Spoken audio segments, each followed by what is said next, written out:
Bienvenue sur Teach, votre rendez-vous de maturité. La parole de Dieu descend de la tête au cœur et du cœur à l'action. La raison pour laquelle je répète cette phrase, c'est parce qu'elle résume la pensée de cette émission. Le but n'est pas juste l'information, mais la transformation.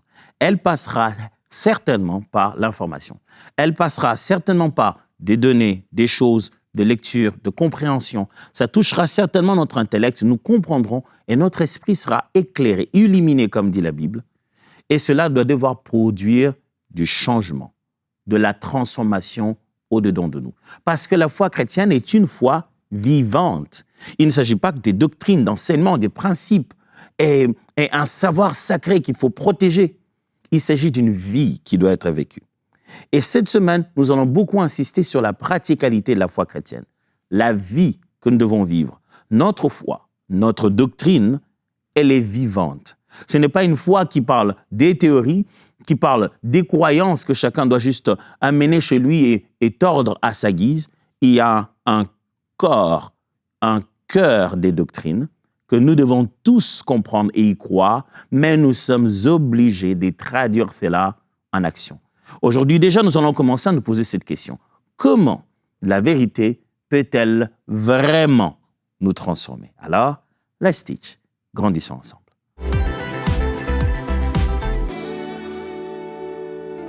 Alors, commençons ça avec ce mood particulier de relaxation. La vérité, est-ce qu'elle peut vraiment nous transformer? On se dit toujours que si l'homme pouvait être transformé que par la vérité ou par une vérité, nous serions tous parfaits. Oui. Ce n'est pas toute vérité qui peut te transformer. Parce que chaque fois que tu entends une vérité, c'est une vérité. Ce n'est pas nécessairement la vérité. La vérité, c'est plus qu'un contenu, c'est plus qu'une information. C'est une personne qui veut établir une relation. La vérité, c'est Christ. Ce n'est pas seulement ce qu'il dit est vrai, mais c'est lui qui est vrai, qui est authentique, qui est réel. Souvent, on entend dire ça. Les chrétiens disent non, la vérité, c'est une personne, c'est Jésus-Christ et tout et tout. Et on s'est dit, mais alors, quand on m'a menti, c'était qui? C'était Satan. Après, quand on m'a dit la vérité, même la vérité qu'on m'a dit, c'était même pas... Alors, ne confondez pas les informations véridiques.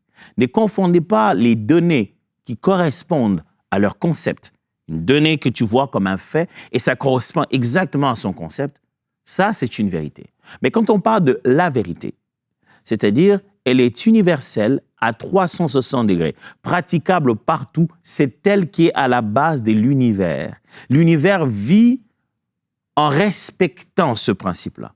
C'est pour cette raison que vous voyez les scientifiques paraître, j'aimerais bien le dire, paraître trop sûrs d'eux-mêmes, presque orgueilleux. Je dis non, mais je ne veux pas devenir scientifique, après je vais devenir orgueilleux et puis je ne veux plus croire aux choses de Dieu. Non. Ce qui donne autant d'assurance aux hommes de la science, c'est parce qu'ils ont fait la rencontre des principes éternels. Vouloir ou non, ce qui est, est. Le matin ou le soir, qu'il saute, qu'il monte ou qu'il aille dans le monde, la terre est terre, les composantes de la terre sont les mêmes, les réalités éternelles que Dieu a placées dans l'univers, ils l'ont vu, ils l'ont vécu, ils l'ont expérimenté et se disent ça, c'est incontournable. Reconnaissent-ils après que c'est le Créateur qui les a faites? Ça, c'est une autre histoire. Mais au moins, ils reconnaissent que ces vérités sont incontournables, inaliénables. On ne peut pas le changer, on ne peut pas tenter de vivre à côté de cela. C'est sans ces vérités-là qui changent. Or, voici la vérité la plus importante. C'est qu'au commencement était la parole. La parole était avec Dieu, la parole était Dieu. Et tout ce qui a été fait par elle. Rien de ce qui a été fait n'a été fait sans elle. En elle était la vie, et la vie était la lumière du monde.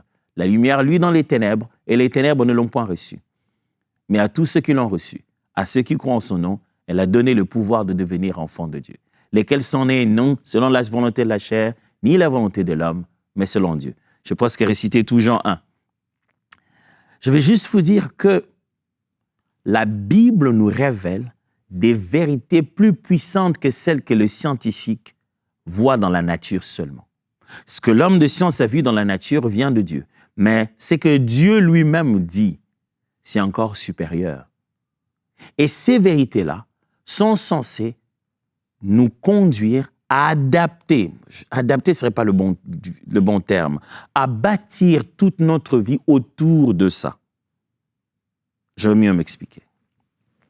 Si vous savez que dans cette tasse que j'ai levée, il y a, disons, de l'eau, votre façon de porter cette tasse, de l'utiliser, d'en prendre soin, dépend du fait que vous savez inaliénablement qu'il y a de l'eau dedans.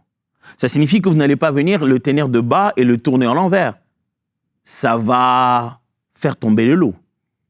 L'eau va se déverser ici, partout, au moins que ça soit ça votre intention. Votre tenue de cette tasse, l'endroit où vous posez la tasse, comment vous vous tenez par rapport à la tasse, dépend du fait que vous savez qu'il y a de l'eau dedans et vous savez de quelle matière est faite la tasse. Vous n'allez pas la jeter par-dessus en vous disant qu'en descendant, ça va juste bondir. Vous savez de quelle matière est faite la tasse. Cette vérité, cette connaissance sur l'état inaliénable des choses font dépendre tous les restes de vos décisions et de la vie. Si vous ne le saviez pas, imaginez que vous approchez de la tasse, vous pensez qu'elle était vide et vous étiez sur le point de la prendre et on vous dit « attention, il y a de l'eau », hop, vous vous adaptez. Vous changez votre attitude, vous changez votre façon d'être. C'est ce que nous enseignons dans la foi chrétienne. Nous disons aux hommes, attention, voici la vérité. Maintenant que les hommes connaissent la vérité, ils s'alignent par rapport à la vérité. C'est ça la vérité, donc je dois m'aligner à la vérité. Je dois suivre ce que dit la vérité. La vérité, donc, peut apporter ces changements parce qu'elle est un standard que nous devons tous suivre. Lisons quelques textes. Jacques chapitre 1, versets 22 à 25. Mettez en pratique la parole et ne vous bornez pas à l'écouter. En vous trompant vous-même par des faux raisonnements. Car si quelqu'un écoute la parole et ne la met pas en pratique, il est semblable à un homme qui regarde dans un miroir son visage naturel et qui, après s'être regardé, s'en va et oublie aussitôt qui il était. Mais celui qui aura plongé le regard dans la loi parfaite, la loi de la liberté, et qui aura persévéré, n'étant pas auditeur oublieux, mais se mettant à l'œuvre, celui-là sera heureux dans son activité. Jacques est reconnu au milieu des disciples et des apôtres pour sa sagesse, pour ses conseils, la praticalité de sa foi chrétienne. Combien ces principes, il veut le rendre vivante, réelle, relationnelle. Et ici, il rappelle les bien fondés d'obéir à la parole. Il nous faut obéir aux Écritures. Et il dit que celui qui n'obéit pas, il entend, mais après il oublie. À force d'entendre, on oublie. Il explique ceci, que l'action est la meilleure mémoire de l'audition. Je vais répéter ça. L'action est la meilleure mémoire de l'audition. Pour que ce qu'on a entendu soit le mieux retenu et qu'on ne soit pas un auditeur oublieux, il faut passer à l'action de ce qu'on a entendu. C'est dans le mouvement qu'on intègre la connaissance. C'est en la pratiquant que la connaissance fait partie de nous désormais. Et donc, il nous encourage à ne pas juste écouter, mais à mettre en pratique. Et pour ça, il se sert d'un exemple. Il dit, c'est comme quelqu'un qui vient, il se regarde dans le miroir. Quand il a fini de se regarder dans le miroir, il ne sait plus à quoi il ressemble. Il est parti. Waouh, c'est fort ce qu'il dit. Il n'a pas dit que tu es venu, tu as regardé quelque chose et tu as oublié la chose. Non, il a dit, devant un miroir, tu te vois toi-même et tu t'en vas en oubliant à quoi tu ressembles. Un peu comme pour dire, lorsque l'évangile nous est prêché, lorsque les vérités de la parole nous sont prêchées, c'est comme un miroir qui nous montre qui nous sommes.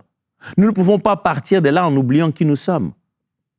Parce que l'évangile nous a dit qu'on était encore pécheurs, qu'on avait des choses à changer, qu'on avait des domaines dans notre vie qui devaient être redressés. On ne peut pas juste continuer à vivre en oubliant à quoi on ressemblait.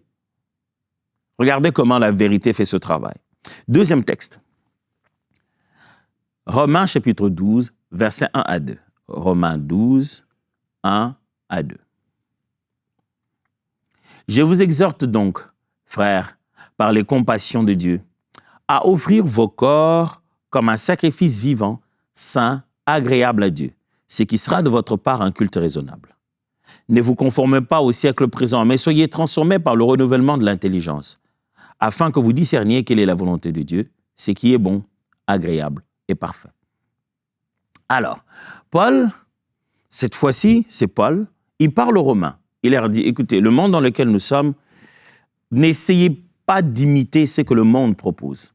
J'aime quand la version Parole vivante dit, ne vous coulez pas dans le moule de tout le monde. Ne tentez pas d'être commun. N'essayez pas de vous intégrer aux mauvaises habitudes de ce monde. Ne suivez pas le mode de vie d'aujourd'hui. Mais par contre, soyez transformés, comment? Par le renouvellement de l'intelligence. OK. Il n'a pas dit, votre transformation causera le renouvellement de l'intelligence. Non, il a plutôt dit, le renouvellement de l'intelligence causera votre transformation. Soyez transformés comment? Quel est le processus qui prouvera et qui montrera et qui va amener transformation? Il faut que ça commence là-dedans. Quelque chose dans mon intelligence, quand ça commence à être renouvelé, transformé, alors tout mon être sera complètement transformé. Vous commencez de mieux en mieux à comprendre pourquoi la parole de Dieu commence de la tête au cœur et du cœur à l'action. Un troisième texte, Jean chapitre 15, versets 4 à 5. Jean chapitre 15, versets 4 à 5. Demeurez en moi, et je demeurerai en vous. Comme le sarment ne peut de lui-même porter de fruits, s'il ne demeure attaché au cep, ainsi vous ne pouvez non plus, si vous ne demeurez en moi. Je suis le cep, vous êtes des sarments. Celui qui demeure en moi et en qui je demeure porte beaucoup de fruits, car sans moi, vous ne pouvez rien faire. Ça, c'est l'un de mes versets favoris de la Bible. Quand Jésus le dit avec tellement de simplicité, sans orgueil, sans essayer de dire « sans moi, vous êtes rien ». Non, avec tellement de simplicité, il dit « bon, c'est juste une relation de cep et des sarments. Si moi, je ne suis pas là, vous n'existez pas. Sans moi, vous ne pouvez rien faire. » Et il insiste sur quelque chose. Il parle sur le fait de demeurer en lui. Et souvent, le verbe « demeurer » ici, qu'on traduit par « demeurer » ici, c'est l'idée d'habiter, rester, faire une tente, rester là avec lui. Il dit « si vous demeurez en moi et que je demeure en vous, résultat, vous allez porter beaucoup de fruits. » Et vous saurez que dans le langage de Christ et surtout dans le livre de Jean, l'idée de fruits, ce n'est pas des fruits. Ce n'est pas des fruits à manger, mais c'est l'idée de résultats, de comportement, de qualité de vie, de caractère, de vie transformée. Quand il dit « produisez des fruits dignes de la repentance », quand il dit « vous le reconnaîtrez par leurs fruits », alors c'est la même pensée lorsqu'il dit « celui qui demeure en moi produira des fruits ». Nous sommes dans un monde qui nous réclame des fruits. Tu es devenu chrétien, où sont les fruits? Ce n'est pas la bénédiction que les gens veulent attendre de nous. Non, non, non. Ce n'est pas avoir plus de véhicules, plus de moyens, non. Non, non, non, non. Nous confondons les résultats. Ce ne sont pas là les résultats d'une transformation. Nous disons avoir rencontré Jésus. Ils nous disent où sont des fruits. Jésus dit, une rencontre, non, ça ne suffit pas. Demeurez. La rencontre, elle est forte, elle est puissante, c'est le point de départ, mais il faudrait demeurer. Restez là. Et si vous demeurez en moi, que je demeure en vous, alors vous voyez le fruit après cela. Dernier passage, avant que je partage avec vous 3 grandes pensées. Toujours dans Jean, toujours au chapitre 15, mais juste le verset 8 maintenant. Voici ce que dit le verset 8. Si vous portez beaucoup de fruits, c'est ainsi que mon Père sera glorifié et que vous serez mes disciples. C'est intéressant comme passage. On a toujours voulu savoir comment Dieu sera glorifié dans ma vie. Oh Seigneur, je veux te glorifier dans ma vie. Je veux que tu sois glorifié. Je veux que ma vie t'honore. Réponse de Jésus. Voici la condition. Si vous portez des fruits. Non. Si vous portez beaucoup de fruits. Ce n'est pas seulement porter de fruits, mais c'est en quantité. Ça veut dire si vous changez suffisamment, si les résultats de votre transformation est tellement fort, les résultats sont là, c'est indéniable, la transformation est profonde. Si vous changez dans beaucoup de choses, si vous changez énormément, mon Père sera glorifié. Et vous serez mes disciples. Souvenez-vous que lorsqu'on a commencé cette émission Teach ici dans le programme, dans cette chaîne EMCI TV, le but est de d'abord apprendre à chacun d'entre nous à devenir un disciple de Jésus.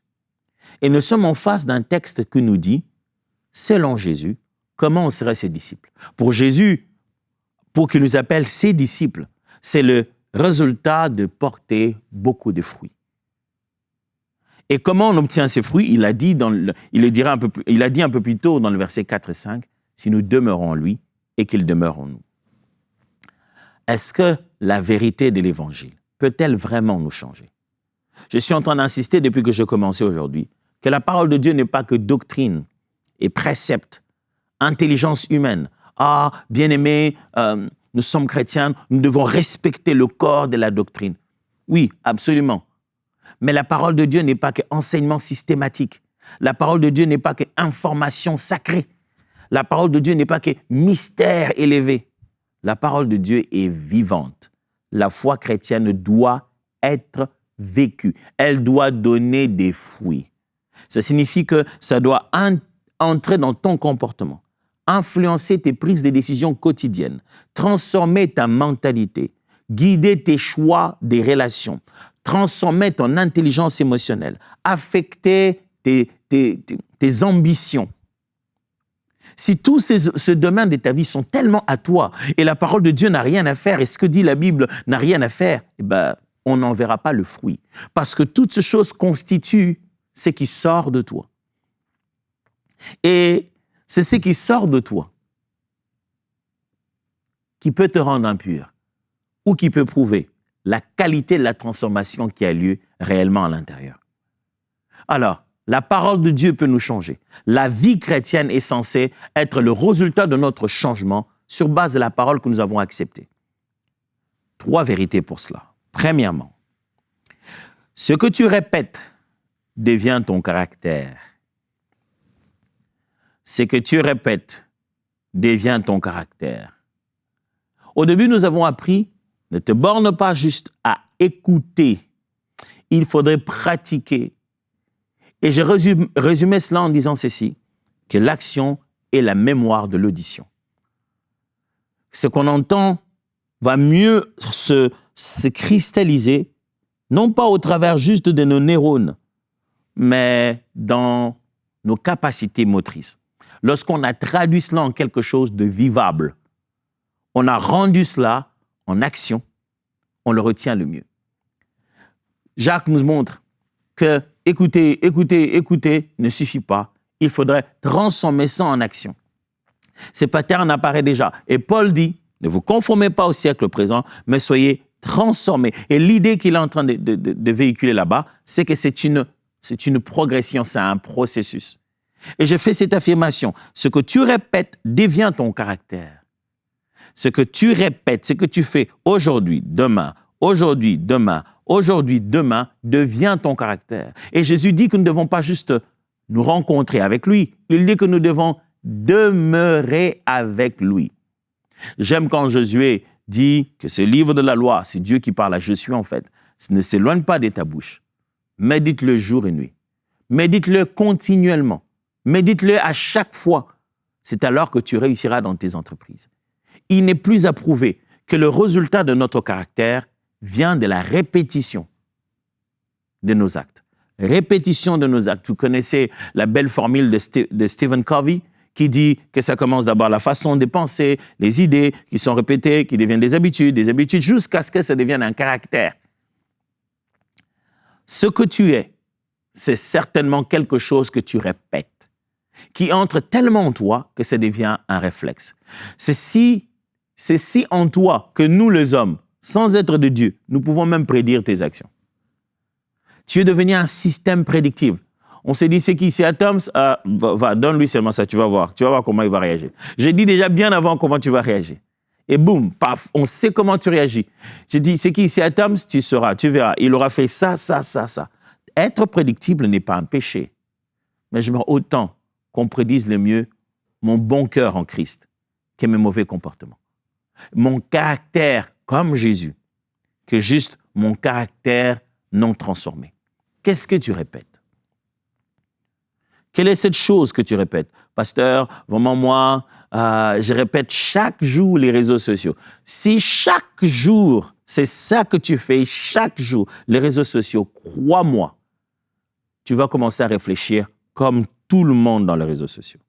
Et ça va être un mouvement des masses et de manipulation collective qui va diriger les intelligences des êtres humains dans une grosse distraction. Et quand les choses se passeront, tu ne verras même pas. Mais pourtant, la Bible dit en tant que chrétien qu'il faut veiller et ne pas se laisser prendre par tous les mouvements collectifs. Qu'est-ce que tu répètes? Je te suggère de répéter la prière, de répéter la parole, de répéter les réunions de foi et de grandir avec les autres, de répéter les bonnes œuvres, la libéralité, de répéter le caractère de Jésus, répéter les habitudes des Saintes Écritures. Ça va s'asseoir en toi et devenir un caractère. Aujourd'hui, si les gens se plaignent que les chrétiens sont là, ils disent qu'ils sont chrétiens, mais ils ne changent pas, c'est parce que nous pensons que changer est une onction. Ça descend sur nous. Pasteur, prie pour moi que j'ai l'onction de la patience. Ça signifie quoi? C'est quoi l'onction de la patience? Je prie pour toi et tu deviens subitement patient. Attends, je suis patient maintenant. Ça ne marche pas comme ça. Combat le bon combat de la foi. Chaque jour suffit sa peine. Lève-toi chaque matin, fais ce que tu peux. Le matin où tu n'arrives pas, prépare-toi au prochain matin. Mais il faut que tu bâtisses un caractère par la répétition des bonnes habitudes. Répétition des bonnes habitudes. Deuxième vérité. La transformation commence dans ta manière de penser. Paul l'a dit aux Romains. Ne vous conformez pas au siècle présent, mais soyez transformés par le renouvellement de votre intelligence. Il leur dit, n'adoptez pas la manière de réfléchir du monde.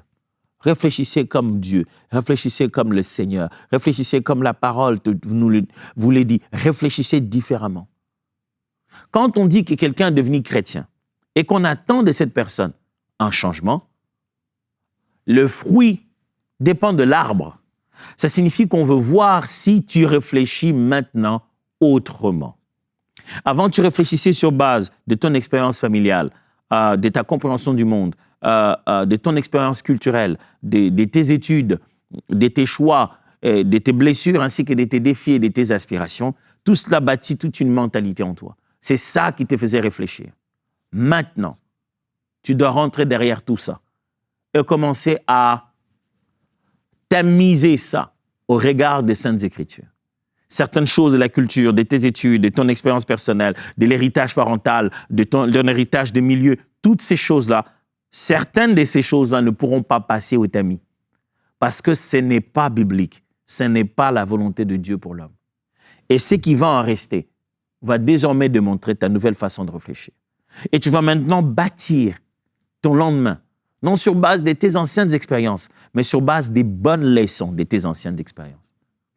Tu ne vas pas promener cela comme un lourd bagage qui commence à influencer tes actions, mais tu les auras simplifiés, allégés pour comprendre les seules leçons que Dieu voulait que tu saisisses dans le processus de changement. C'est dans ta façon de penser. La transformation commence là, à l'intérieur, dans la façon de penser. Pense comme Jésus, pense comme un enfant de Dieu, pense comme la Bible, réfléchis en chrétien. Tu ne peux pas agir en chrétien si tu ne réfléchis pas en chrétien.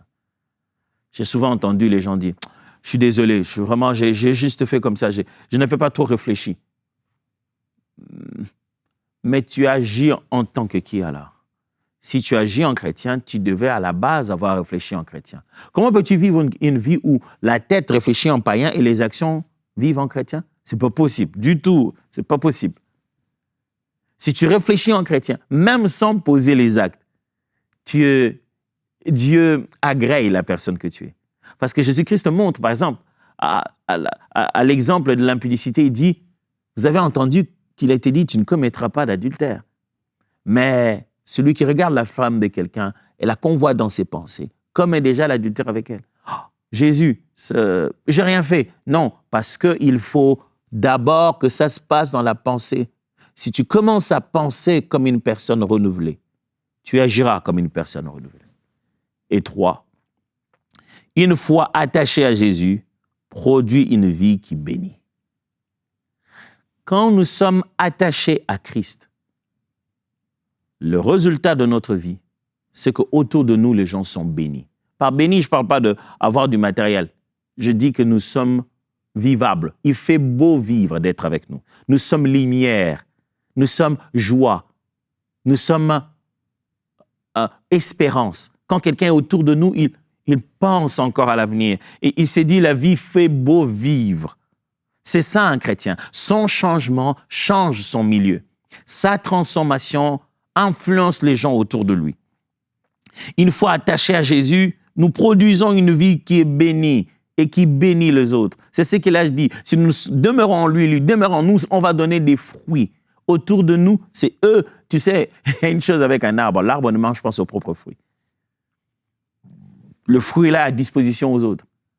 Nous allons commencer à produire quelque chose qui va bénir tellement la vie des autres. Alors j'ai un défi pour toi aujourd'hui. Le voici. Quelle vérité biblique vas-tu transformer en action concrète? Et quel sera ton premier pas? Quelle est la vérité biblique? Une des vérités bibliques que tu connais, que tu as appris dans la parole de Dieu, que tu as peut-être appris un dimanche au culte, dans ta méditation personnelle, mais que tu t'es décidé en disant « Ouh, il faut que je transforme ça en action concrète. » Et surtout, quel sera le premier pas? Tu vas commencer où? Qu'est-ce que tu vas faire à la fin de cette émission? Quelle est l'action que tu vas poser dès que tu auras coupé, dès que tu auras fini de regarder, fini d'écouter? Qu'est-ce que tu vas faire exactement, concrètement, comme action, comme pas pour montrer que tu commences maintenant à pratiquer ces vérités bibliques? Les vérités bibliques, il y en a tellement. Si tu ne sais pas laquelle pratiquer, parle au Saint-Esprit, dis « Seigneur, tu me connais. Guide-moi vers le changement. Parle à mon cœur sur la première chose, celle que je dois apprendre à faire. » Peut-être qu'en ouvrant les yeux après, quelqu'un te dira quelque chose, quelqu'un te rappellera un comportement, ou tu verras un manque dans ton milieu, et l'Esprit te dira, tu vois, c'est de ça que tu as parlé. C'est ce que tu m'avais demandé. Voici les signes pour ça. Je prie que cette semaine soit une semaine qui va nous défier, nous challenger à l'action.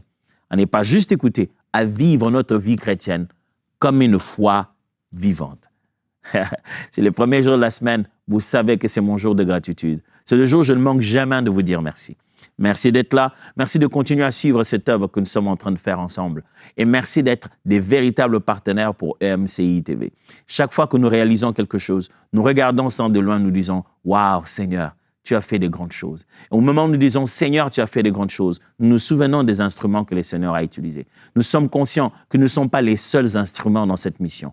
Il y a vous aussi, oui, vous qui êtes partenaire de EMCI TV. Et à vous tous, je dis merci. Dieu vous bénisse et bonne semaine.